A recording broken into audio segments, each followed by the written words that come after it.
Au nom du Père, et du Fils et du Saint-Esprit, ainsi soit-il. Nous avons vu Salomon qui avait la visite de la reine de Saba, qui est venu, qui a été ébloui de toute la splendeur de ce royaume de Salomon, dans la réalisation de ses moindres artisans, dans ce temple merveilleux, et puis dans cette sagesse qu'il a trouvée chez Salomon, qui a résolu les énigmes les plus les plus difficiles, les plus impénétrables. Elle a été émerveillée. Et notre Seigneur nous dit, parlons de lui, il y a ici plus que Salomon. Il y a ici plus que Salomon.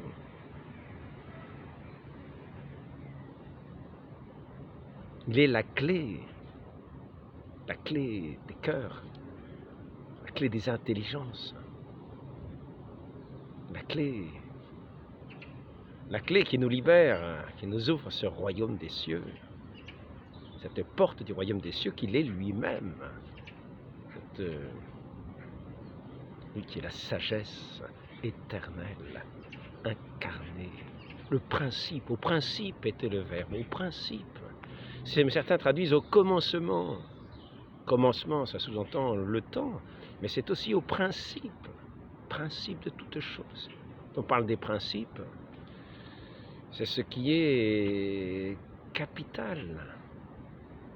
On parle de principauté, ce qui est capital, ce qui tient à la tête, ce qui tient à l'origine des choses, mais dans leur principe. Au principe était le Verbe, et le Verbe était Dieu. Le Verbe était auprès de Dieu, le Verbe était Dieu. Et la distinction entre le Père et le Fils, la distinction des personnes. Et cependant, il n'y a qu'un seul Dieu. Le Verbe était Dieu, unité, l'unité de substance. Il n'y a qu'un seul Dieu, l'immense infini, qui est la sagesse même. Le Verbe éternel, le Logos, c'est la sagesse. Il est la sagesse. Il est celui qui porte toutes choses par sa puissante parole. Notre Seigneur qui s'est incarné, qui était devant ses disciples, disait, il y a ici plus que Salomon. De la même manière, si ceux de Sodome et Gomorrhe avaient vu ce qu'il y a à voir aujourd'hui, ce que vous pouvez voir de vos yeux, se seraient convertis sur la sac et le cendre. Et il dira que Sodome et Gomorrhe auraient été jugés moins sévèrement, et qu'il sera même peut-être votre juge. Sodome et Gomorrhe auraient été jugés moins sévèrement. Mais là, ça nous fait penser quand même qu'il y a un jugement. Il y a un jugement malgré l'ignorance, parce que si Sodome et Gomorrhe avaient vu ce que vous voyez, entendu ce que vous entendez, ce serait ces personnes-là qui sont là, qui étaient là, Sodome et Gomorrhe, se seraient convertis.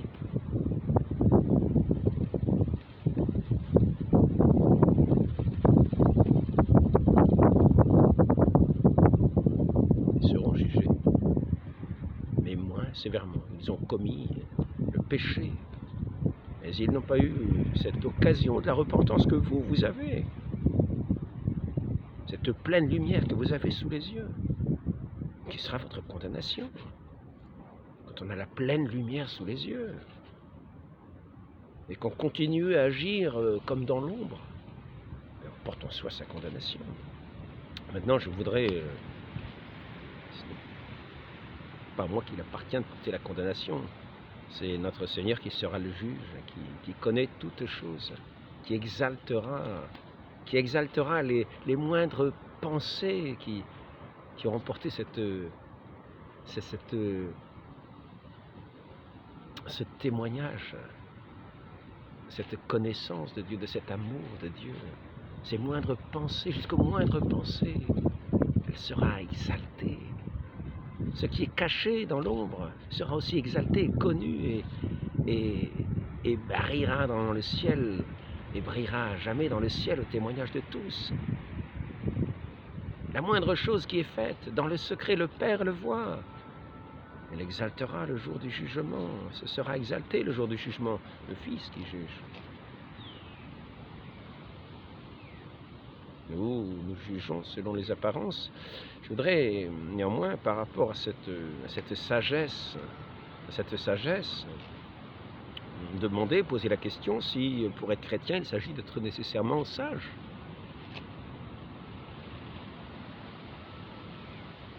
Celui qui a cette connaissance de notre Dieu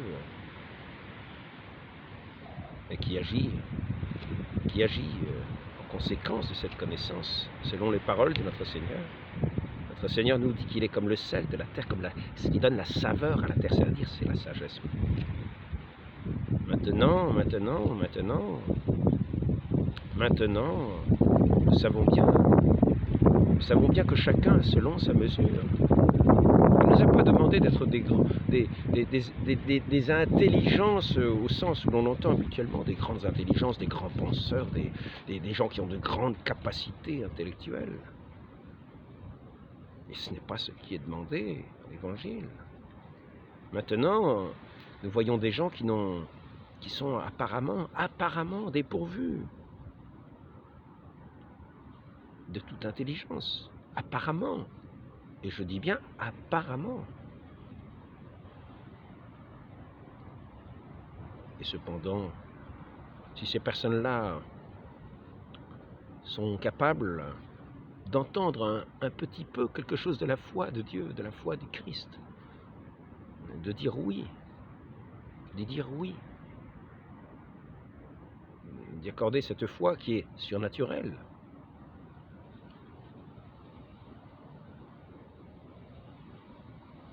Eh bien, ils peuvent sans aucun doute être régénérés dans ce bain du baptême sans avoir ces grandes intelligences brillantes.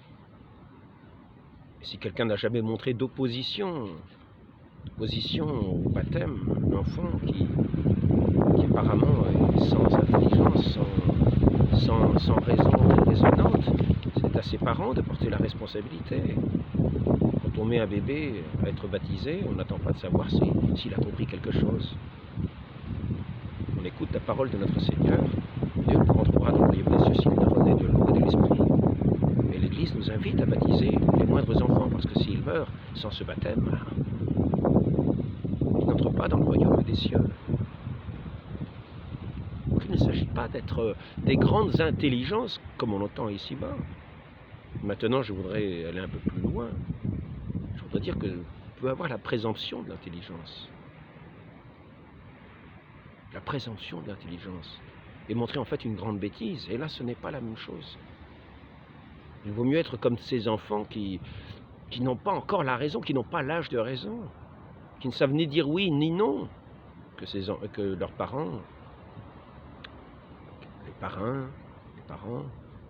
le prêtre baptiser ces nouveaux-nés, notre Seigneur a dit, laissez venir à moi les petits-enfants, qui leur interdirait la route, car le royaume des cieux est à ceux qui la ressemblent. D'une certaine manière, cette ressemblance n'est pas forcément dans cette intelligence discursive, cette intelligence des études, etc., que l'on aime tant inventer, qui fait des choses si merveilleuses qu'on pourrait presque penser que ce sont des miracles. On parle simplement de ces moyens de diffusion, de ces entretiens, de ces moyens Internet, toutes ces choses, ces voitures, de ces vaisseaux de l'espace, de toutes ces inventions étonnantes. Et tout cela, du point de vue du royaume de Dieu, n'est rien. C'est quasiment un néant. Dieu ne va pas s'émerveiller de ces choses-là. Il pourra les bénir pour l'utilité que ça peut avoir pour les hommes. Mais nous ne sommes pas du tout Le royaume des dieux ne consiste pas en cela, ni en des questions de nourriture, ni de poisson, ni de... Non, non, non. Il est paix, justice, joie, charité. Donc, faisons bien attention parce que bien souvent, la présomption de l'intelligence peut être pire, peut être un mal qui met obstacle justement à entendre la parole simple de notre Seigneur qui parle au cœur simple. Ce à quoi la présomption de l'intelligence peut mettre obstacle, et obstacle sérieux. Car souvent, c'est purement une bêtise. Et le royaume des cieux est-il accessible à la bêtise? Ça, c'est autre chose. Car Dieu ne nous a pas pourvus de bêtises. La bêtise, elle est un fruit du péché. Ce n'est pas, l'humanité n'est pas bête par nature. Nous ne sommes pas bêtes par nature. La bêtise n'est pas du naturel humain. La bêtise est un travers qui naît souvent de l'orgueil, de pensées orgueilleuses, qui vont dans des considérations qui dépassent une présomption de l'intelligence, une présomption de la connaissance, et qui fait qu'on présume de choses qui ne sont pas. Et on se trompe, on tombe dans des erreurs. Mais il y a même des défauts qui sont encore pires que cela, parce que quelquefois on peut être assuré d'une connaissance qui en fait n'est pas sûre. On peut être certain d'une chose, parce qu'on en a vu toutes les apparences. Mais en fait la chose est fausse. La chose n'existe pas. Ça a toutes les apparences, mais l'intention n'y était pas. Alors on s'est trompé. Dans la considération de ce qu'on a vu, on s'est trompé. Et on tient cette chose pour assurer, pour une quasi-certitude. Pas 2 fois, mais quasiment. Et on s'appuie dessus, on parle de ces choses-là, on diffuse l'erreur. On diffuse l'erreur.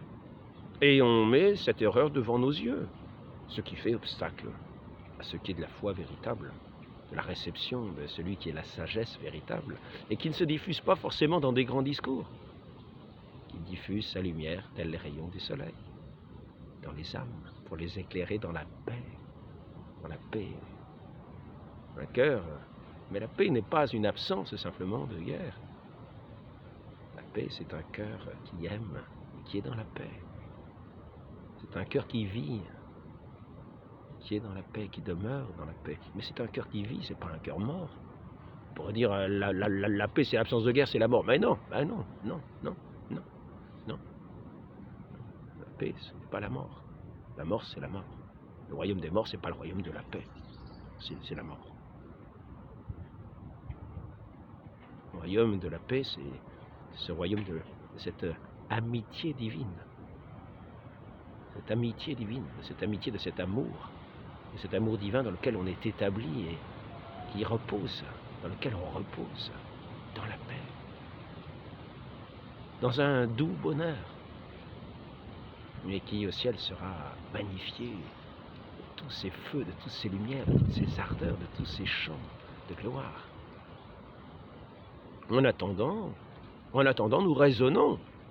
Et dans nos raisonnements, quelquefois les plus simples, nous commettons des grandes erreurs. Nous commettons des grandes erreurs, et des erreurs élémentaires, qui vont même contre l'intelligence. J'entendais encore quelqu'un qui faisait un reproche de scruter les pailles ici ou là, détecter les hérésies. Et qui demandait, qui disait que Dieu aurait miséricorde peut-être, qu'il me pardonnerait peut-être. Et la personne faisant ça ne se rend pas compte qu'elle porte elle-même le jugement. Qu'est-ce que c'est que ces intelligences qui, au nom de la paille dans l'œil du voisin, se permettent de juger le voisin? C'est ahurissant.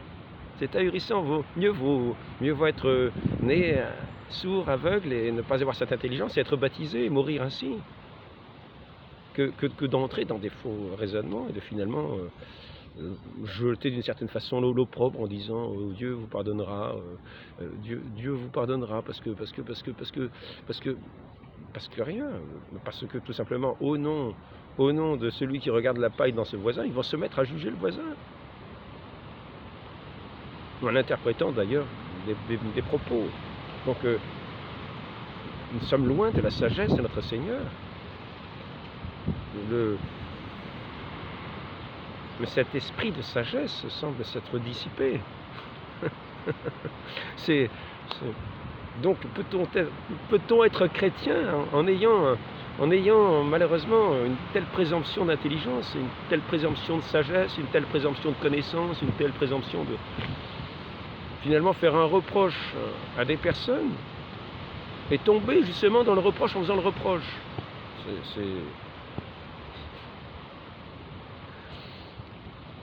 Donc c'est juste pour montrer, il faut être très attentif.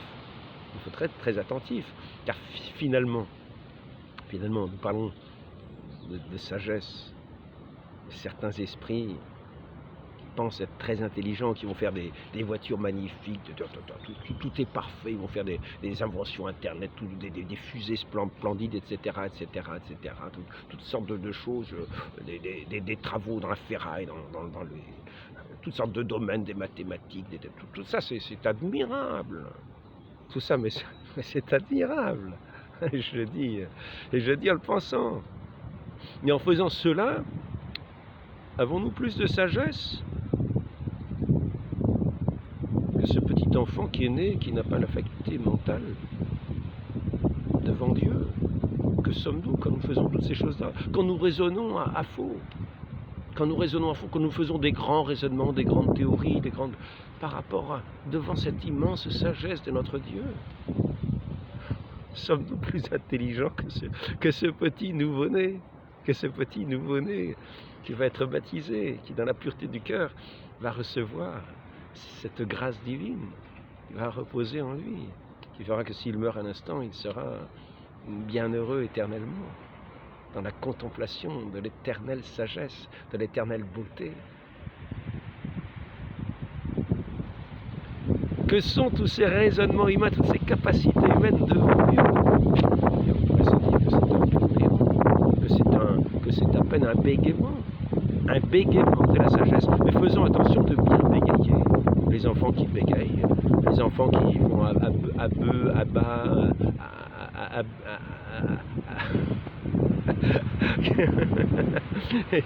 peut-être pour plus d'intelligence, parce que c'est de leur âge de faire cela, alors que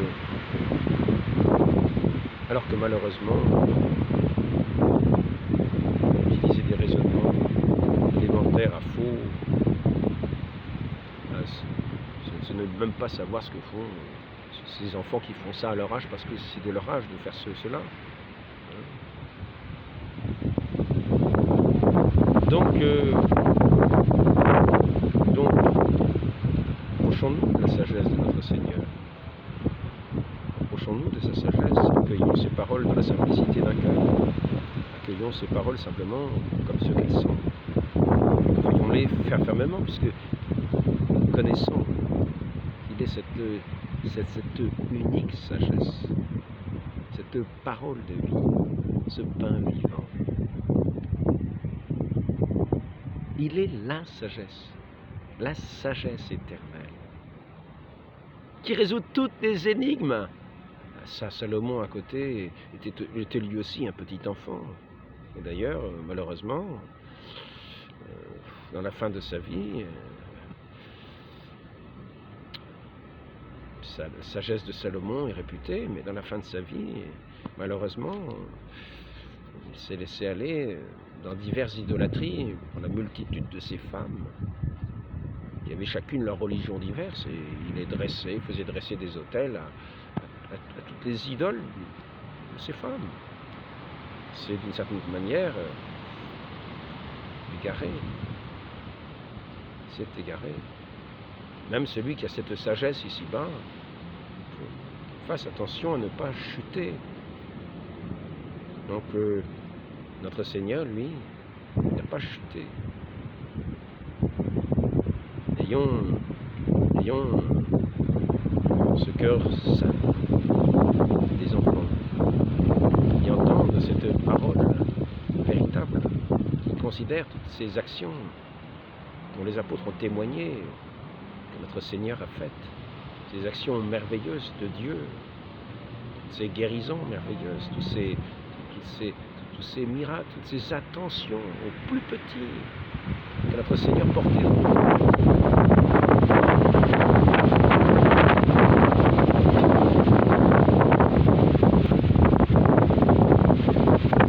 Protéger du peuple, si ça va le protéger, parce que je pense qu'on doit entendre le vent, je pense qu'on doit entendre fortement le vent.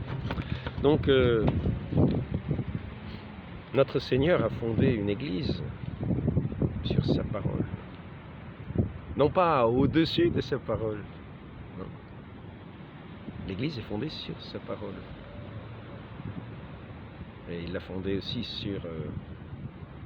sur une personne qui tient lieu de vicaire de notre Seigneur, qui lui s'en est allé, le bon pasteur.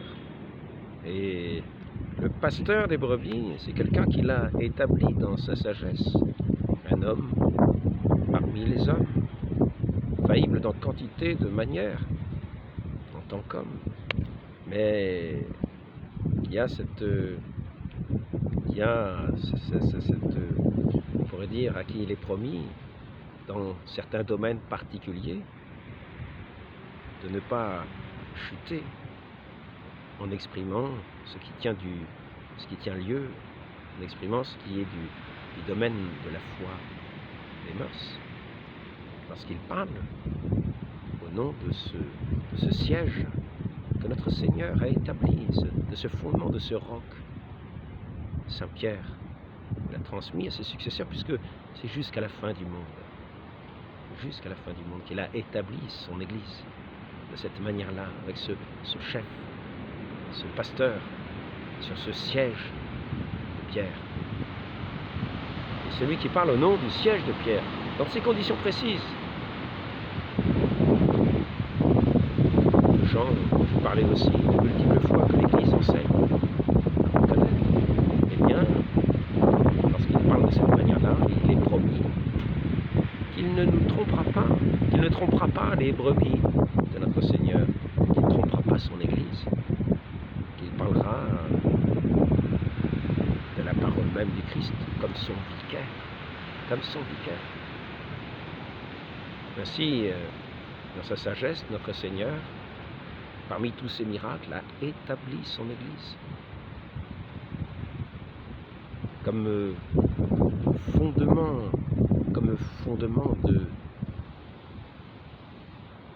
sur le fondement de sa parole, de cette foi que nous avons en lui, notre Seigneur Jésus-Christ.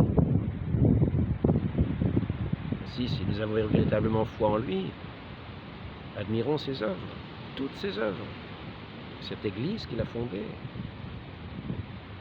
Mais n'ayons pas peur d'y entrer. Au contraire, montrons-y grande confiance, malgré toutes les apparences. Et ainsi, nous nous ferons comme des petits enfants. Nous ne nous ferons pas juges de celui qui est la sagesse même, qui est véritablement le sel de la terre. Et ainsi, en écoutant ces paroles qui sont le sel de la terre, nous serons nous-mêmes ce sel de la terre, cette sagesse de la terre, sans être des grands savants. Nous saurons dire oui, nous saurons dire non, nous saurons choisir, et nous choisirons ce qui est cette parole éternelle qui porte toutes choses, qui est à la fois la vie et la promesse de l'éternité.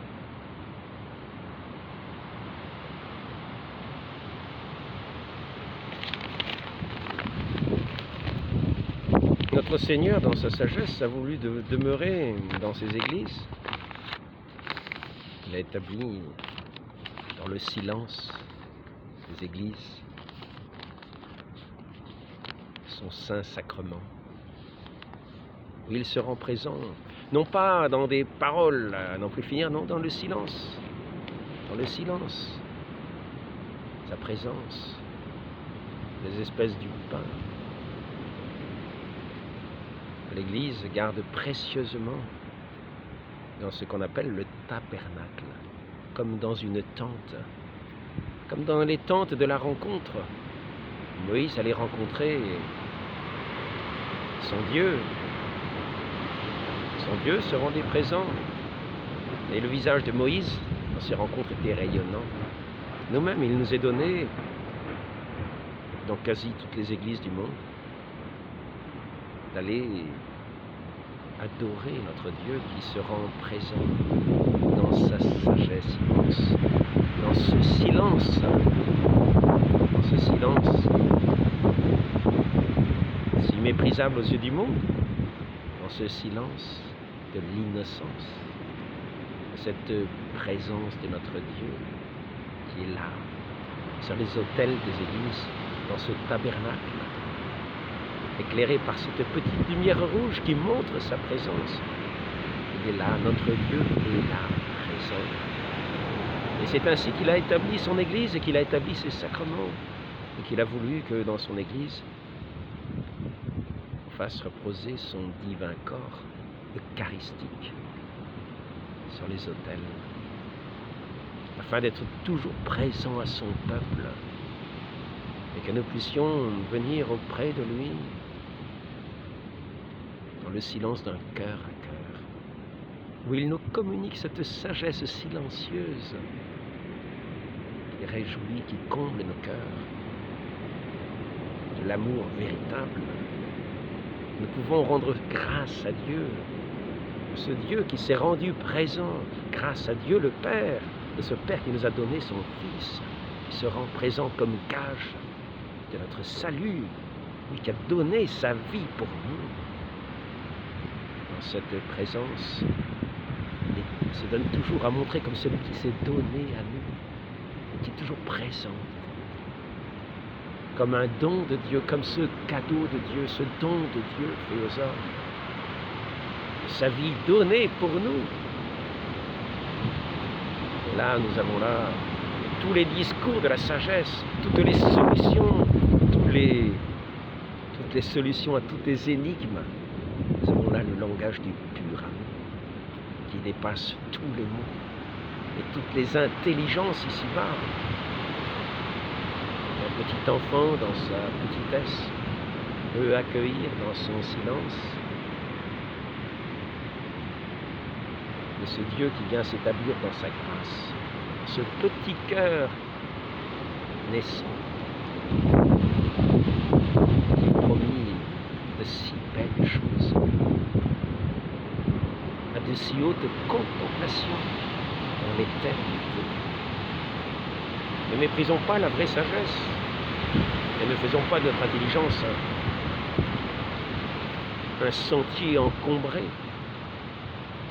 qui nous boucherait les voies du salut, les voies de cette douce parole de notre Dieu qui se rend présent à nous. Demandons cela, cette mère de l'Église, cette mère de la sagesse, qui savait si bien méditer dans le silence ces paroles divines de son Fils. Ô Marie conçue sans péché, priez pour nous qui avons recours à vous, ainsi soit-il. Au nom du Père et du Fils et du Saint-Esprit.